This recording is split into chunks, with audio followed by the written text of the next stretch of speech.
ओम नमः शिवाय। हर हर महादेव। आज चैत्र माह के कृष्ण पक्ष की चतुर्थी तिथि और शनिवार है। आप सभी श्रोताओं के उज्जवल भविष्य की कामना करते हुए शुभारंभ करते हैं आज की कथा। तो बोलिए गणेश जी महाराज की जय हो। भगवान गणेश की कहानी। बोलिए गजानन गणेश की जय हो। किसी गांव में एक ब्राह्मण ब्राह्मणी रहते थे। उनका एक बेटा भी था। ब्राह्मण ब्राह्मणी का बेटा गणेश जी का परम भक्त था। दिन रात बस गणेश जी की सेवा में लगा रहता था। घर का कोई भी काम नहीं करता। इस बात से ब्राह्मण ब्राह्मणी बड़े दुखी रहते थे और सारा दिन लड़ते रहते। कहते घर का भी कुछ काम कर लिया कर, क्या सारा दिन इस पूजा पाठ में लगा रहता है, क्या मिलता है तुझे इससे। इस बात को लेकर उनके घर में रोज झगड़ा होता। रोज रोज के लड़ाई झगड़े से एक दिन लड़का बहुत दुखी हुआ और गणेश जी का नाम लेकर घर से निकल गया। सोचने लगा आज तो गणेश जी से मिलकर ही घर आऊँगा और पूछूंगा कि आप मेरी पूजा पाठ का फल मुझे कब दोगे। तो लड़का जय श्री गणेश बोलते बोलते बस चला जा रहा था। तो चलते चलते जंगल में घुस गया। वहाँ भी जाकर जब डर लगता तो गणेश जी को पुकारने लगता, लेकिन वहाँ पर तो जंगली जानवर थे। लड़का बहुत डर रहा था और जोर जोर से रोने लगा। रोते रोते जय श्री गणेश बहुत जोर से बोलने लगा। तो गणेश जी का सिंहासन डोला और रिद्धि सीधी कहने लगी, महाराज लगता है कोई आपका सच्चा भक्त सच्चे मन से आपको बुला रहा है। लगता है वह किसी मुसीबत में है, किसी कष्ट में है, आपको उसकी रक्षा करनी चाहिए। तो गणेश जी ने एक बूढ़े ब्राह्मण का भेष बनाया और उस लड़के के पास आए और उससे आकर पूछा, तुम रो क्यों रहे हो और तुम इस घने जंगल में क्या कर रहे हो। तब वह लड़का कहने लगा कि मैं तो गणेश जी से मिलने जा रहा हूँ, लेकिन गणेश जी की मैं मिलते ही नहीं हूँ। इतनी देर हो गई मुझे बुलाते बुलाते। क्या आपको पता है कि गणेश भगवान कहाँ रहते हैं।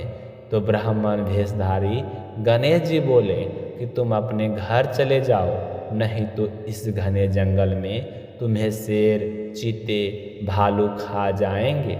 लेकिन वह लड़का कहने लगा कि मैं नहीं चाहे कुछ भी हो जाए, आज मैं तो गणेश जी से मिलकर ही जाऊंगा। अब तो गणेश जी भगवान उस लड़के के हट पर भी प्रसन्न हो गए और उन्होंने उस लड़के को अपने दर्शन दिए। तो लड़का गणेश जी को अपने सामने देखकर बहुत खुश हो गया। तो गणेश जी कहने लगे कि मैं तेरी भक्ति से बहुत प्रसन्न हूँ। अब जो तुझे इच्छा हो अपने मन की मुराद मुझसे मांग ले, मैं तुझे सब कुछ दूंगा। तो लड़का सोच में पड़ गया कि गणेश जी कह रहे हैं कि कुछ मांग, तो मैं क्या मांगूं। थोड़ी देर तक सोचता रहा, फिर कहने लगा कि यदि आप मुझ पर प्रसन्न हैं तो मुझे मेरी मनचाही चीज़ दो। गणेश जी बोले, हाँ हाँ बताओ तुझे क्या चाहिए। तो वो बोला, घोड़ा और लगाम मांगो, पंचो गजराज मांगो, महल मालिया मांगो, पुरसन वाली महल मांगो। तो ऐसी मांगो जैसे फूल गुलाब का। तो गणेश जी भगवान ने तथास्तु कहा और अंतर ध्यान हो गए। तो लड़का खुशी खुशी अपने घर आ गया। घर आकर देखा जहाँ पर उसकी झोपड़ी थी वहाँ पर एक बहुत बड़ा महल था। बाहर घोड़ा खड़ा था। अंदर गया तो पटरे पर दुल्हन बैठी थी। अब उस लड़के की माँ बोली कि तेरे गणेश जी का तो बड़ा पुण्य प्रताप हुआ, आज से हम सभी तेरे साथ गणेश जी भगवान की पूजा अर्चना किया करेंगे। अब तो सारे खुशी खुशी रहने लगे और रोज गणेश भगवान की पूजा करने लगे। कहानी सुनने के बाद हाथ जोड़कर कहें, गणेश जी भगवान जैसे उस लड़के की मनोकामना पूरी की वैसे उसके घर में अन्न धन का भंडार भरे। ऐसे ही सबकी मनोकामनाएं पूरी करना और सबके घर में अन्न धन भरना, सबके घर में लक्ष्मी का वास हो। बोलिए गजानंद महाराज की जय हो। पौराणिक मान्यताओं के अनुसार प्राचीन काल की यह बात है। एक समय नवग्रहों के राजा सूर्य, चंद्र, मंगल, बुध, बृहस्पति, शुक्र, शनि, राहु और केतु के बीच में यह विवाद उत्पन्न हो गया कि उन सभी में सबसे बड़ा और प्रभावशाली ग्रह कौन है। हर ग्रह स्वयं को सर्वोच्च सिद्ध करने लगा। विवाद इतना बढ़ गया कि किसी निष्कर्ष तक पहुंचना असंभव हो गया। अंततः सभी नवग्रहों इस विवाद का निर्णय कराने देवराज इंद्र के पास पहुंचे। तो इंद्रदेव यह सुनकर चिंतित हो गए और विनम्रता से बोले कि यह निर्णय देना मेरे लिए संभव नहीं है, किंतु पृथ्वी पर इस समय एक ऐसे राजा हैं जो अत्यंत न्यायप्रिय, विवेकशील और धर्मपरायण है। उज्जैन के महाराज राजा विक्रमादित्य वही इस विवाद का उचित समाधान कर सकते हैं। तो सभी नवग्रह एक साथ उज्जैन पहुँचे और राजा को अपना विवाद सुनाया। तो राजा विक्रमादित्य गहन चिंता में पड़ गए, क्योंकि वे जानते थे कि किसी एक को छोटा या बड़ा ठहराने से शेष ग्रह कुपित हो सकते हैं। तभी राजा को एक अद्भुत उपाय सूझा। उन्होंने 9 अलग अलग धातुओं से 9 सिंहासन बनवाए। स्वर्ण, रजत, कांस्य, पीतल, सीसा, रंगा, जस्ता, अबरक और लोहे के इन सिंहासनों को क्रम से सजाकर राजा ने नवग्रहों से कहा कि आप सभी अपने अपने सिंहासन पर विराजमान हो जाइए। जो अंतिम सिंहासन पर बैठेगा वही सबसे छोटा माना जाएगा। तो लोहे का सिंहासन सबसे अंत में था, उस पर शनिदेव विराजमान हुए। इस प्रकार शनिदेव सबसे छोटे ठहरा दिए गए। यह देखकर शनिदेव कुपित हो उठे। उन्होंने गंभीर स्वर में राजा से कहा कि राजन, तुम मुझे नहीं पहचानते। सूर्य 1 राशि 1 मास, चंद्रमा चंद्र 2.25 मास और मंगल 1.5 मास और बुध और शुक्र 1 मास तथा बृहस्पति 13 मास रहते हैं, किंतु मैं 2.5 वर्ष तक एक ही स्थान पर रहता हूँ। मेरी दृष्टि से बड़े बड़े साम्राज्य उजड़ गए हैं। श्री राम पर मेरी सरहसाती आई तो उन्हें वनवास मिला।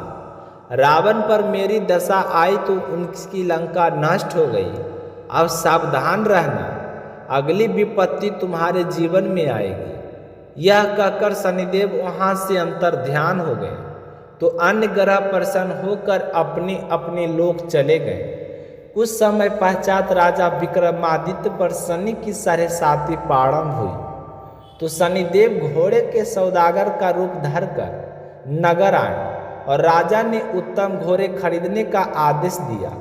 तो एक श्रेष्ठ घोड़ा राजा की सवारी हेतु चुना गया।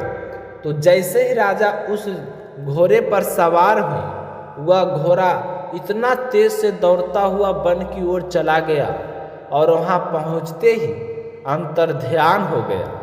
तो राजा भूखे प्यासे भटकते रहे। एक ग्वाले ने दया कर उन्हें जल पिलाया। तो प्रसन्न होकर राजा ने उसे अपनी अंगूठी दे दी और स्वयं के उज्जैन निवासी बीका बताकर नगर की ओर चल दिए। तो भाग्यवश एक सेठ की दुकान पर विश्राम करने से उसकी बिक्री बढ़ गई। तो सेठ ने उन्हें अपने घर ठहराया, परंतु दुर्भाग्यवश एक हार गायब हो गया और संदेश राजा पर गया। बिना सत्य जाने उन्हें चोर ठहराया गया और कठोर दंड देकर हाथ पैर कटवा दिए गए। तो राजा चौरंगिया बनकर नगर के बाहर फेंक दिए गए। तो एक तेली ने दया कर उन्हें अपनी गाड़ी में बैठा लिया और समय बीतता गया और शनि की दशा समाप्त हो गई। तो वर्षा ऋतु में राजा ने मधुर मल्हार राग गाना आरंभ किया। उस नगर की राजकुमारी मनभावनी उस राग से इतना मंत्र मुग्ध हुई कि उसने उसकी गायक से विवाह का संकल्प कर लिया। तो सभी विरोध के बावजूद अंततः राजा ने विवाह स्वीकार किया। तो एक रात्रि स्वप्न में शनिदेव प्रकट हुए और बोले, राजन, मुझे छोटा समझने का फल तुमने भोग लिया, अब क्षमा मांगो। तो राजा ने विनम्र होकर क्षमा याचना की और प्रार्थना की कि जैसा दुख उन्हें मिला वैसा किसी और को ना मिले। सो शनिदेव प्रसन्न हुए और वरदान दिया कि जो मेरी कथा को सुनेगा, शनिवार का व्रत करेगा, मेरा ध्यान करेगा और चींटियों को आटा डालेगा, उससे मेरी दशा में भी कष्ट नहीं होगा। तो क्षण मात्र में राजा के हाथ पैर लौट आए। प्रातः राजकुमारी ने राजा को पूर्ण अंगों सहित देखा तो चकित रह गई। तो राजा ने अपना वास्तविक परिचय दिया, वे उज्जैन के सम्राट विक्रमादित्य हैं। तो नगर में आनंद छा गया। राजा ने घोषणा की कि मैंने शनिदेव को छोटा समझा था, परंतु वास्तव में वही सबसे बड़े और न्यायकारी हैं। तभी से राज्य में शनिवार व्रत और शनि पूजा का प्रचलन आरंभ हुआ। तो प्रजा सुख शांति और समृद्धि से जीवन बिताने लगी। कोई भी श्रद्धा से शनिदेव की यह कथा सुनता या पढ़ता है तो उसके समस्त दुख दूर होते हैं और जीवन में स्थिरता आती है। तो प्रेम से बोलिए शनिदेव महाराज की जय हो।